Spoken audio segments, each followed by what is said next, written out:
She used to be a loyal wife devoted to her family, but now she was secretly hooking up with a young guy in a public restroom, chasing nothing more than a moment of thrill. She pushed her whole family toward a tragic downfall. Annie was a graceful middle-aged woman. She had a lovely son and a successful husband. With plenty of money, they lived in a luxurious villa on the outskirts. Their life was one that others could only envy, but one unexpected storm destroyed everything they had. That day, after shopping at the supermarket, Annie couldn't find a taxi because of the raging typhoon. Suddenly, a strong gust of wind blew her right into the arms of a handsome young man. She looked down and saw her knees were bleeding. The guy kindly offered to take her to his apartment to treat the wound. I'm not an axe murderer. I promise. Jack's charming face and playful personality seemed to glow. Annie followed him into the apartment almost without thinking, and that decision would become the one she regretted the most in her life. During their conversation, Annie learned that Jack owned a bookstore. His manners and intellect left a strong impression on her. Jack brought over some ice to cool her wound. The sudden skin contact made Annie's heart race. She panicked and tried to leave as fast as possible. Just as she turned to go, Jack quickly offered her a book as a gift. Though conflicted, she rushed out of Jack's place in a fluster. The next day, driven by curiosity, Annie opened the book Jack had given her, and a business card fell out. To her surprise, it had Jack's number on it. Even though she knew exactly what Jack was planning, she couldn't help dialing the number. Come and see me. What? Yeah, take a break.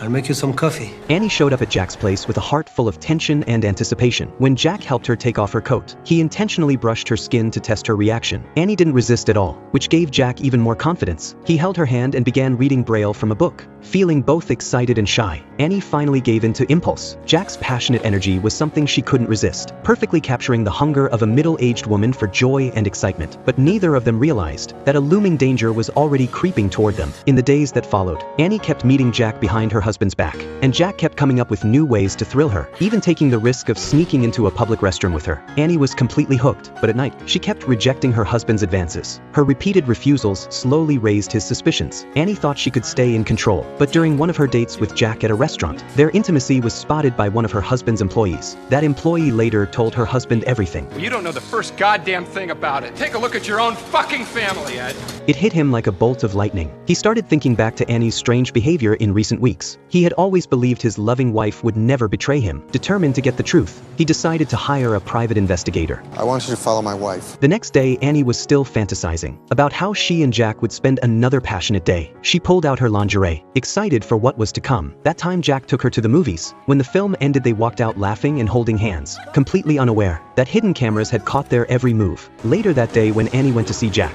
she was shocked to find him cuddled up with another woman. Despite the pouring rain, she chased after them in a panic. Her emotions exploded, and she fought with Jack in public. But Jack's sweet words pulled her right back into his trap. Annie realized she still couldn't resist him. Once again, they fell into a whirlwind of passion in the hallway of his apartment.